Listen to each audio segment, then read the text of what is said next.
If a small flock of cartoon bluebirds didn't help you get dressed this morning, that just means you haven't yet listened to Fine Tuning with Jim Hill and Drew Taylor. No, the black dress slacks, please. Thank you. And now, Jim Hill. Welcome to Fine Tuning with Drew Taylor, your one-stop shop when it comes to animation news and commentary. I'm Drew's co-host, entertainment writer Jim Hill. You know, on previous shows, we had wondered what was going to happen, where Darla Anderson was going to end up. Yeah, so last March, right after Coco won the Best Animated Feature Oscar, literally days later, she announced that she was leaving Pixar, which you and I both found bizarre for a number of reasons. Number one is her wife still works at Pixar as a producer and is producing the next feature Onward after Toy Story 4. So that was kind of weird. But, you know, also she just won an Oscar. So we finally got our answer literally as we started talking about the show today. Got a news alert that she is headed to Netflix to oversee animated features and series. That's huge news. Huge.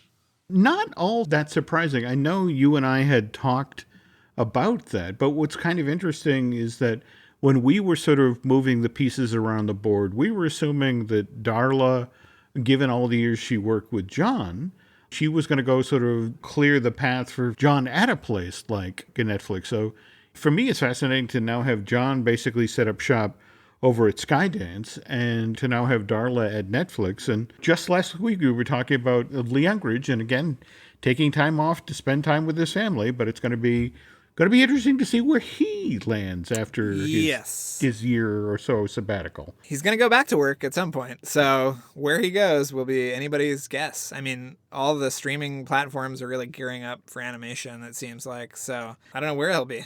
Since we just touched on Pixar, it's worth noting that today Tom Hanks tweeted, or actually it was Instagram, mentioned final line, final session is Woody in Toy Story 4. We rode like the wind to infinity and beyond, Hanks. And I guess this has prompted Tim Allen. He got on Twitter and he was saying, finished my buzz for Toy Story 4 today and it got emotional. Wonderful full-bodied story. We're all going to love the work this incredible team at Pixar created. We are all going to love this story. Man, it's got everything. I'm in. Okay. But there's an air of finality to these tweets, right? Yeah. Is this the end of the Toy Story saga? Probably not. I remember Tim Allen was telling the story about the first time that he and Tom Hanks saw Toy Story 3. And, you know, that they're in a screening room and they sort of look at each other and they're both in tears and they both kind of suck it up and like, oh, this is pretty good. You know, just sort of, you know, don't want to admit I'm getting caught up in the thing. But, Drew, I really hope they don't screw this up. I really, really want this to work. Well, but let's think about since Toy Story 3, we've had several Toy Story tunes, I believe they were called. Yeah. We've had two really good holiday specials, both of which featured Tim Allen and Tom Hanks. Some of them felt like they had like maybe 30 minutes to record with each of them, but still they were a part of them. So it seems like the stewardship of this franchise has been going well and been pretty active since Toy Story 3. So even if it's not totally up to snuff, we could just think of it as another holiday special that we just, you know, it's just a delight to have. Okay. So that's my mind frame right now. I'm sure you saw the art early this week where they released the image of the new version of Bo Peep. Oh yeah. And it's so funny because it's just sort of, for me, you know how they were planning originally on using Barbie in the first Toy Story? You know that story, right? Yes, of course. And she basically roars into Sid's bedroom in her pink Cadillac and she turns to, come with me if you want to live. Right. It was this wonderful idea. And I wonder, is that what they're looking to do with Bo Peep? That she's been outside of Andy's bedroom and having all these adventures is, you know, she become this hardened adventurer. I cannot confirm or deny that, but I think you're on the right track. I've also seen speculation online that she's kind of filling Barbie's role because, you know, there's the live action Barbie movie in development with Anne Hathaway. and they are more legally restricted as to how to use that character in the new movie. I mean, by the time this airs, we'll have seen a new teaser that is going to run at the Super Bowl. So just wait until you get a load of Keanu Reeves' character. I can't say what he is or who he is, but I think people are going to be excited. Okay. And speaking of movies we're both very much looking forward to, at this point we are just 3 weeks out for How to Train Your Dragon: The Hidden World, which seems to be doing well overseas. It's been released internationally much earlier, and to date it sold 41 million tickets. And what's interesting is they have just started putting out the projections for the opening weekend, which right now are supposed to fall between 40 and 45, which when you consider that the first one earned 43 back in March of 2010, and then the second earned 49 back in June of 2014, I could get that it would fall in the middle there. What have you been hearing so far? I mean, there's been a lot of talk about, a very satisfying sort of end to the trilogy. Yeah, I'm really excited to watch it. We should go to the Middle East and go on the How to Train Your Dragon ride. And is it Dubai? Yes, it's the Motion Gate Park. Motion Gate Dubai. Yeah. I think we should go over there and ride that ride. But I've heard very good things about it. I mean, Universal is really aggressively marketing this. They're doing they've been doing a lot of these sort of sneak preview fan screening things. Have you noticed this? Mm-hmm. They did it for Lego last weekend. Yep. They're doing it for How to Train Your Dragon this weekend, and it's just like sort of a paid sneak preview like they used to do nationwide. And to me, that is the biggest vote of confidence more than anything else, that they are willing to share this movie and let people share their thoughts online. Mm-hmm. So I'm really excited. I loved the first one. I like the second one. I definitely would like to see it go out strong. Yeah, the second one got a little lost, but yeah. You're right. Well, now, speaking of the DreamWorks side of the fence, and in fact, a story that somehow we managed to miss back in January is Chris DeFario, the gentleman who was in charge of DreamWorks for the past 2 years ago, so stepped away, which I guess really isn't a surprise. You and I have been talking about the whole merging of Illuminations and DreamWorks. In fact, Chris Mandalopoulos or something. Yeah. There have been some very interesting developments there. I mean, we talked on previous shows about the new Shrek film that Illuminations is doing. Yeah. It just sort of makes sense that they're moving the pieces around the chessboard and getting the new management team in place. But now you were talking about next year we've got Trolls 2. Yeah, Trolls World Tour. This year we have Abominable, which is a co-production with Pearl Studio, which is also working on the Glenn Keane movie for Netflix, which is interesting because they also farmed out animation duties for Captain Underpants to Micros Image, which is a Canadian company, and as a way to cut down costs and clear out the pipeline a little bit. And then after that, we've got a Crude sequel in 2020, Boss Baby sequel in 2021, and then TBD. Okay. So it's kind of fun that you brought up Crudes, because just this past week I picked up this terrific new book called A Grand Success, The Aardman Journey, One Frame at a Time. It's written by Peter Lord and David Sproxton themselves, the gentleman, behind the studio.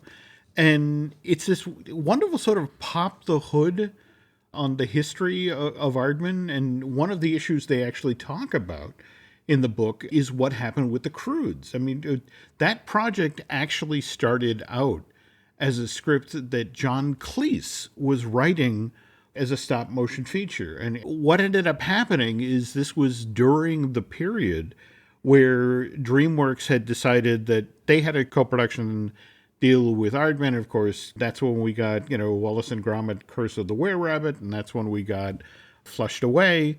And at this point, DreamWorks was kind of like, I don't think this is working out. Let's separate. And Crude Awakening was them divvying up the spoils. This was a property that was developed while DreamWorks had its production deal with Aardman. The script, the idea went over to DreamWorks, and they then had it developed with Chris Sanders. The reason you want to chase down this book, there's this wonderful moment in this book where it's right after Aardman wins the Academy Award for The Wrong Trousers. That was the best animated short for that year. Best animated short of any year, as far as I'm concerned. I love that short. When you think about how much they got out of that expressionless penguin or the train sequence in that, I mean, it's all masterful. It's an amazing short. If you have and the design of the seagulls in Finding Nemo is based on that design of that penguin in Grand my Day Out. God, you're right. Yeah. Oh.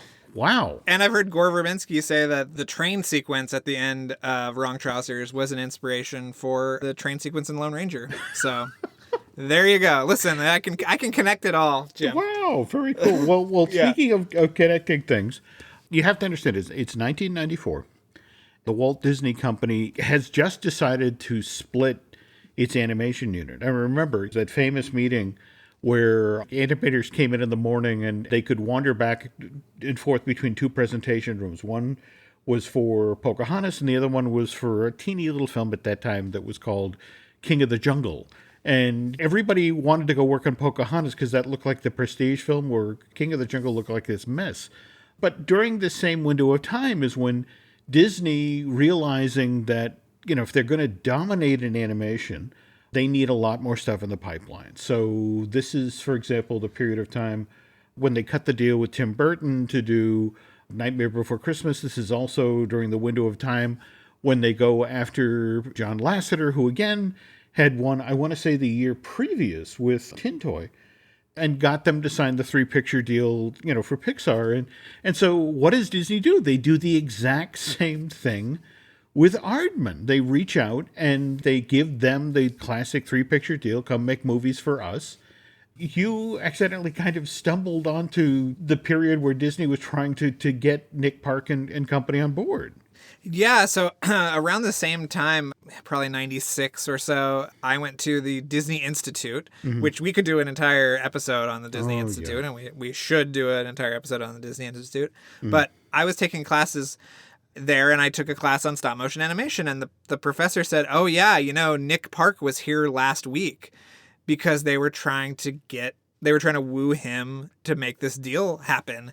So that's how kind of close I came to that part of the company's history, which is really interesting. And even when I was that young, I was obsessed with Nick Park. I loved Wallace and Gromit. So it was a real thrill, but things would have been quite different had they gone with Disney, because as you and I have both heard, and I was probably in this book, that Katzenberg was not maybe the best fit for their brand of animation. No, in fact, the book is pretty much all about that. In fact, this is amazing section in the middle where they're talking about the project Ratopolis, which eventually became flushed away. And that started out as a stop motion project. But Katzenberg had gotten wind of the fact that Pixar was working on this film called Rats, which eventually we all know became Ratatouille. And it was like, it's not going to happen again. I am not going to be the one who puts out ants after A Bug's Life. For him, it got very personal very quickly. And so it was like, look, give me the thing with all the character designs that you've done, and we'll do that in CG here in Los Angeles. And it was actually working on that film. And the fact that it kind of got ripped out of their hands, and everything that they thought made it kind of special in English and that Wallace and Gromit feel, that made them decide, this really isn't working out. So, maybe we should agreeably part ways. But anyway, a wonderful book, well worth reading.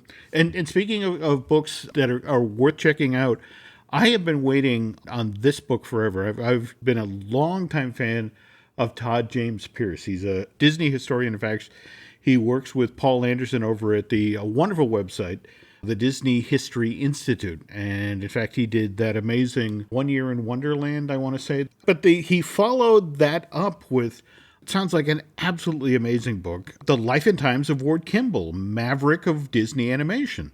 This is the first major biography of Ward. And those of us who are fans of the work that Amity is doing over at Cartoon Brew know that several years ago, he was trying to get a Ward Kimball bio of his own out the door, but evidently could not get the necessary clearances from Disney. in regard to artwork to illustrate the book. And of course, to understand how truly crazy and talented Ward was, you had to sort of see the art. And that ultimately became the deal breaker because, he evidently shared a lot of warts in all stories. And when you get with Ward wasn't afraid to say anything to anyone. All I want to know is, will this book include the UFO story? That's the reason I am reaching out today to get my copy. When this press release came today, again, I got that story from Ward and family. Should we tell the story now? Because people might not know it. The first season of the Disneyland television show, when they did the Tomorrowland sections of the show, they would do these sort of future speculative programs talking about man in space, to the moon and beyond, that sort of thing. And so Ward was the guy who was in charge of these episodes, and he worked with Werner von Braun. And Werner von Braun is the guy who invented the V2 for the Germans. So he actually ended up in charge of the U.S. space program. He collaborated with Ward on these specials. And in fact, to be honest, we can really credit the U.S. space program to Ward Kimball because Man in Space aired on a Sunday night or a Tuesday night. That next day, Disney Studios got a call from the White House, and it was basically, Dwight would like to see that. Would everyone here at the White House has been talking about that episode? Could you send us a copy so we could show the president? And sure enough, they take it to the White House. He watches it. It's like, that's an idea worth pursuing. So the Air Force ends up dividing amongst itself and becomes what we know today as NASA. Anyway, Werner von Braun and Ward I guess that they had plans to make 3 and 4 of these specials. And so one day, Warner comes to the Disney lot and takes Ward to lunch and says, got to tell you, they're loving these things at the Pentagon. You're doing a great job, and they've asked me to approach you guys for a special project. We need you guys to make the movie that we will show the American people the day we have to tell them that UFOs are real. And Ward's like, what? And it said, yeah, well, you know about UFOs. That as far back as World War II, we've got bombers that had cameramen in the nose cones that got images of the Foo Fighters. And, we've got the ships that crashed, and we've got the bodies, and Ward's like, what? Ward goes to Walt and tells him this, and that's an interesting project to work on. But it's like, given that Disney had done all the work during World War II on those training films and that sort of thing, there was a certain level of trust within the government of like, oh, look, we can trust Disney with this project. They'll keep it under wraps until we need it. And so they begin actually sort of scheduling when Ward is going to go to the Pentagon. And they said they were going to show me everything. They're going to pull all the footage. I was going to get everything so I would then know what we were working with, and I could work backwards and put together this thing. And so it's the Friday before Ward is going to be flying out to Washington, D.C. when he gets the call for Werner. And he's like, I'm sorry, I have bad news. And we were just moving this project through the last set of approvals because we had to pull all the imagery. We had to get all the reference stuff you're going to be looking at when you came out here. And one of the top generals is like, no, we're not ready to do this yet. What if this leaks prematurely? It will cause a panic.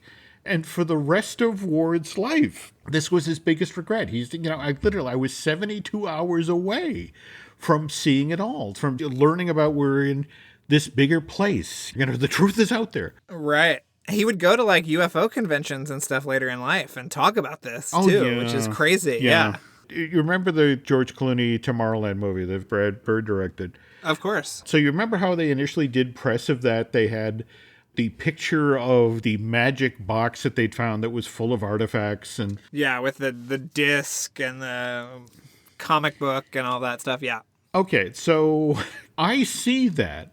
And I go, oh my God, they're doing the Ward Kimball story. And I write this piece where I put the whole story out there. Somehow it gets back to Brad and somehow it gets back to Clooney. And it's like, wow, that's a really good story. that's not the movie we're making, but that's a really good story. And Right. Well, I think at the time, too, it wasn't the code name 1955. oh, yeah. Which was the year that this was supposed to happen. And Yeah. And you were connecting dots that were definitely there, for sure. I felt bad because for a lot of people, it's like, hey, I'm going to go see that Disney UFO movie. It's not a Disney UFO movie.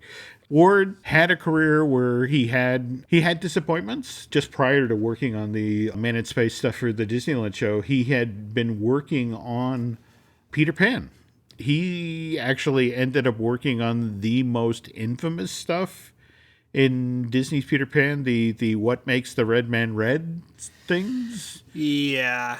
We were at a screening of this movie a couple of weeks, and whenever they put out the Blu-ray, maybe last summer, and boy, that scene, woo, you could feel the crowd getting uncomfortable just watching this thing. But the weird thing is he got that gig because he had done such a good job with Pecos Bill back in, Make My Music, what was that, 48?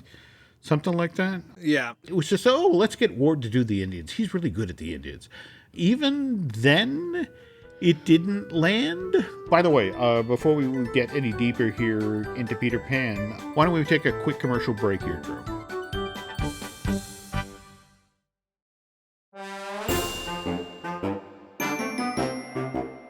Okay, might seem weird to bring up Peter Pan, but it turns out today the show is going to be posted on February 5th, and February 5th is the 66th anniversary of when Walt Disney's Peter Pan was initially released to theaters. And February, to me, just seems like a weird time to bring out an animated feature, but it turns out original Snow White that went into wide release in February of 1937. Pinocchio was released to theaters in February of 1940. Cinderella, February of 1950. And as we mentioned, February of 1953, Peter Pan. And even the package features Saludos Amigos and Three Caballeros all came out in February. So evidently for a time, Disney thought this was the month to do that sort of thing. Now, you had mentioned you went to a screening of Peter Pan, in the past year or so? Yeah, it was at Griffith Park. It was one of those outdoor screenings where they have the food trucks and blankets and things. And the voice of Wendy came out and spoke. She is about 175 years old, but she was the voice of Alice as well.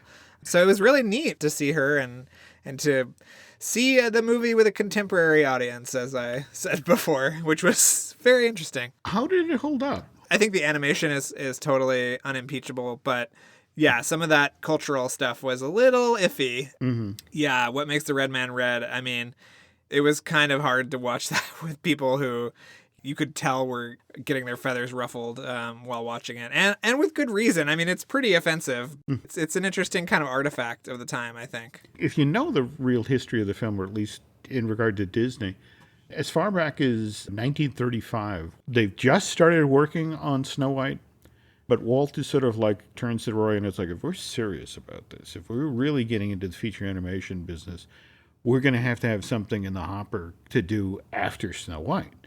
And it's like, we should probably, start looking around for titles. And so Roy goes off and Walt has a wish list. He really liked The Wizard of Oz, but the thing is Samuel Goldwyn had already snapped up the rights to that. He had at one point, instead of Snow White, had been looking at Alice in Wonderland as that live-action animated mix with Ginger Rogers. And so they had that lying around. But the other one he really liked was Peter Pan. But again, the problem was that Paramount had made a live-action. In fact, I think they made a silent version of Peter Pan. So it's like, I'm sorry, the rights are tied up. And Walt heard this from Roy, and it was like, no, wait a minute. They've got the live-action rights.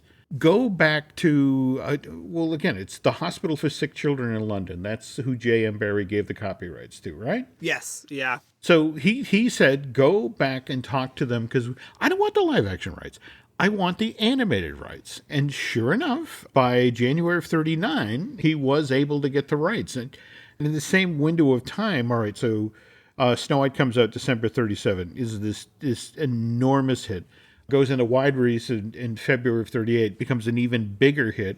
But 1 month later, Germany annexes Austria, and that's pretty much the start of World War II. And this is where the Disney story gets kind of dark and weird, because you look at the films that they made in this window of time. You've got Pinocchio comes out February of 1940, and masterful film, but it cost $2 million to make. And all of the European markets had closed to do not just Disney films, but Hollywood films in general. With that market closed off, they didn't have another Snow White. The film ends up losing $1 million because they couldn't tap that market. And then September that same year, the Blitz starts. And, over 57 days, the Luftwaffe bombs London 56 times. So picture this, Drew. You're in the story room at Disney, and you're the guy who's boarding the whimsical Peter Pan and the Children Fly Over London Town scene. And every day there's a newspaper, or a newsreel or a radio broadcast about how London has been bombed again. And it's like, the guys in that room were like, should we really even be doing this? Seemed so distasteful or, inappropriate. And jump ahead to 2002 and Return to Neverland, that Disney movie tune movie that they made where it's basically Wendy's daughter joining Peter in Neverland, but they've jumped the time ahead to right in the middle of the Blitz. So, did you remember the scene at all in the movie where Wendy's daughter has been grabbed and by Captain Hook and the Jolly Roger, and they're trying to fly out of London in the middle of the Luftwaffe coming in, and the Jolly Roger almost crashes into a Messerschmitt? For me, I find it fascinating that, one generation's "this is totally tasteless" is another generation's "this is remarkably entertaining." I think that's also how the Pan movie from a couple years ago with Hugh Jackman opened up as well. There was some kind of, the Blitz was going on when they were taking kids to Neverland too. So it's interesting that idea kind of continued forward too. Wow.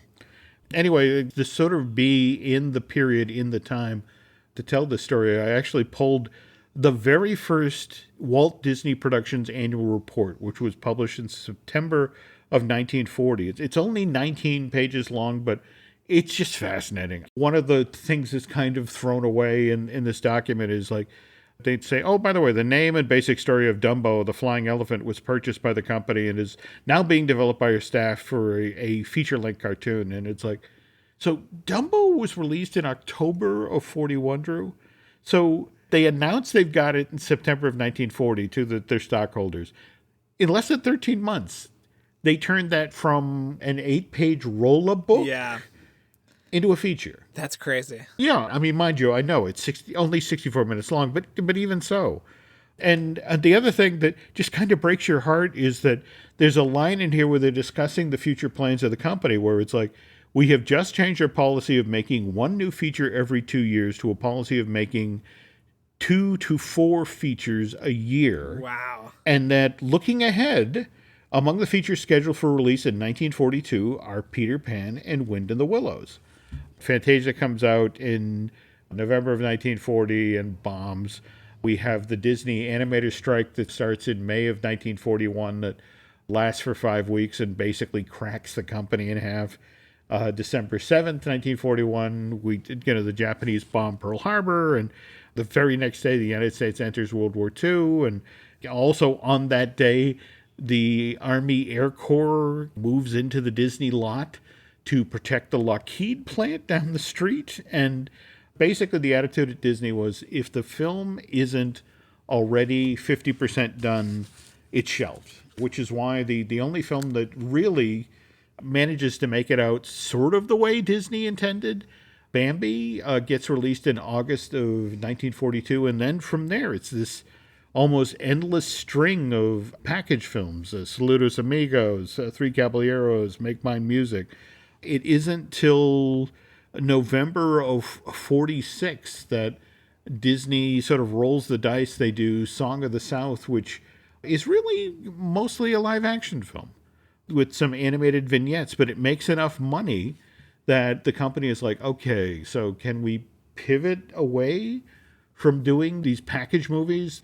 Can we get back to making features again? And so they start going through the inventory, and what do they have of the 2 films that were closest to being in shape to do were obviously Peter Pan and Alice in Wonderland. But they had done some work in 43, some preliminary, sort of like sussing out of Cinderella with the notion of like, if we ever got a chance to make another one of these, what would we do?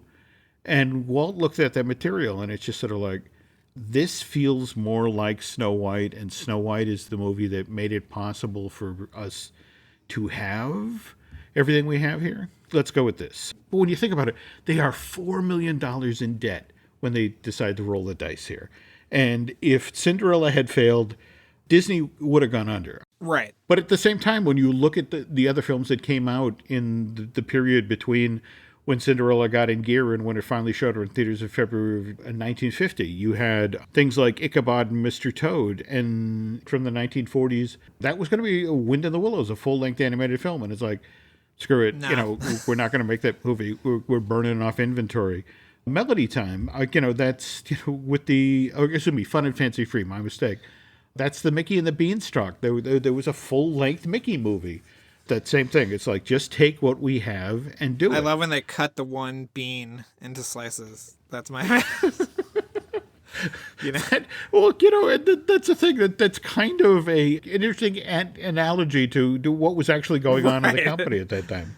Cinderella comes out February of 1950, makes $8 million, and there's so much stuff that would not have happened if Cinderella hadn't hit that way. In fact, that's the seed money. That's a little bit of breathing space that allowed Walt to pursue the idea of Disneyland. But even then, March of 1952, when he wanted to build the park across the street, across Riverside, on that 160 acres that now is mostly the 134, isn't it? It is. That's like the interchange for the 134. As someone who lives down the street on Riverside, yes, I walk by it all the time. You know how California is in regard to highways. Yeah. Would they have built it and then torn it down to make room for the highway? Or would they have sent the road through Griffith Park? Yeah, I don't know it's even hard to think about that much, even with the ABC building, and there's a park over there and all that. It's crazy to think that that's where he wanted to build that park. It's crazy. It doesn't seem like enough land. No, I agree. But all right. So anyway, February 53, Peter Pan comes out. September of 1953, Walt cuts the deal with ABC, which then provides the seed money for the Disneyland that eventually gets built in Anaheim. You look at the map that Herbie Ryman drew, supposedly the famous weekend where he and Walt stayed locked in one room and created the map that Roy then took out to New York to sell ABC on. But one of the biggest things on the map, next to the castle, is the Jolly Roger. So Peter Pan was part of Disneyland right from the get-go. And again, less than 6 months after the movie is out in theaters, Walt is folding it into the park. And in fact, I've got the prospectus here. Listen to how they were initially described the Peter Pan attraction. It's like, fly through the air with Peter Pan over London, past Big Ben Clock, beyond the second star to the right to Never Never Land, fly over Captain Hook's ship, the Indian encampment, the Crocodile, Mermaid Lagoon, through Skull Rock. They mention a ride through Snow White's adventures in the Seven Dwarfs mine car. They mention a walk through the wonderful experiences of Alice in Wonderland. They talk about Pinocchio Square with Geppetto's Clock Shop and Stromboli's Puppet Show. And they even mention the great medieval castle whose towers loom 70 feet in the air. And if you look through the castle, you can see a magnificent carousel that's themed to King Arthur and the knights. This is the thing that kind of jumps out at me, Drew. It's like, none of this would have happened if Cinderella hadn't connected with audiences in February of 1950, made that $8 million, created the seed money, the breathing space to do this. There's no mention of Cinderella at all. That's crazy. In this prospectus. And it's sort of like, what is that all about? And we didn't get a Cinderella castle until Walt Disney World in 71. Yeah, and again, that's after Walt died. Right. Just this past week, there was somebody reaching out asking about the famous photograph of Walt in the Project Florida room where he's standing there and, I'm 5 miles tall. But he's standing in front of the sort of the site map. And people were asking about, okay, so if you look at it, you can see, there's mentions of like the Cape Cod Hotel and there's mentions of where Epcot, the city is. But it's like you look at the theme park and literally all it says is theme park. There's kind of a dummied out Main Street and some vague areas, but it's like, well, how much of the park was already worked out when Walt was alive? And the hard reality was very little. Walt was more interested in Epcot. The theme park was kind of the necessary evil, the carrot to get people to come out to the swamps of Florida. But yeah, the Cinderella Castle idea was after we lost Walt. You got to wonder if he'd lasted 5 years, what would we have had in the center of that park? And more to the point, who would have lived in that castle? So, did you see for the new land that they're doing for the Tokyo Disneyland Resort? I mean, you've got a frozen area. Okay, I understand that. We got a Tangled Tower. And I think they've got the Snuggly Duckling. It's like, okay, I get that. That's a new franchise.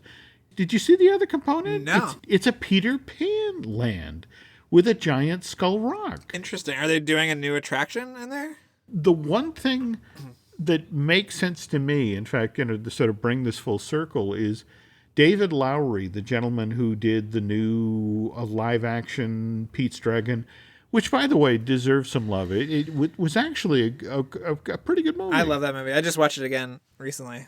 Yeah, I think it's great. Yeah. It's maybe my favorite live action remake they've done so far. It's got some great stuff. I will give it that. But here's the thing, that he was hired by Disney to do, in the vein of the Cinderella live action, the Beauty and the Beast, live action CG reboot. He was hired to do Peter Pan. And the interesting thing is, the last I heard is that this is moved out of the Disney Pictures theatrical corridor and is supposedly now being prepped for the Disney Plus streaming subscription service. So, oh, interesting. Yeah, I guess Peter Pan continues to fly for the Disney company. Yeah. So, speaking of flying, if people are flying around the web, Drew, and they want to listen to your other insights, where can they find you these days? Well, you can go listen to my Mission Impossible podcast, Light the Fuse. We've got some really exciting interviews coming up, and we are when this airs, we're starting a 2-part interview with Robert Elswit, who is one of the most famous and Academy Award-winning cinematographers out there. And we've got some really special guests who I was alluding to before the show coming on, and we're very excited. So keep listening. It's going to be really cool. He clued me into who the guest is, folks, and trust me, you want to listen to this show. Yes. Okay, my side of the fence. We have Disney Dish with Len Testa. We have the Universal Joint Show I do with Dustin Hughes. We have the Marvel Us Disney podcast that I do with the amazing Aaron Adams. And we have Looking at Lucasfilm with the amazing Dan Z. And folks, if you could do us a favor, if you find your way over to iTunes at some point, if you could rate our show or recommend it to friends, that we would really, really appreciate that. And we'll call it a day here, Mr. Taylor and I, but we will be back with a brand new episode of Fine Tuning in the very near future. Till then, take care. Be sure to tune in again for another fine episode of Fine Tuning with Jim Hill and Drew Taylor.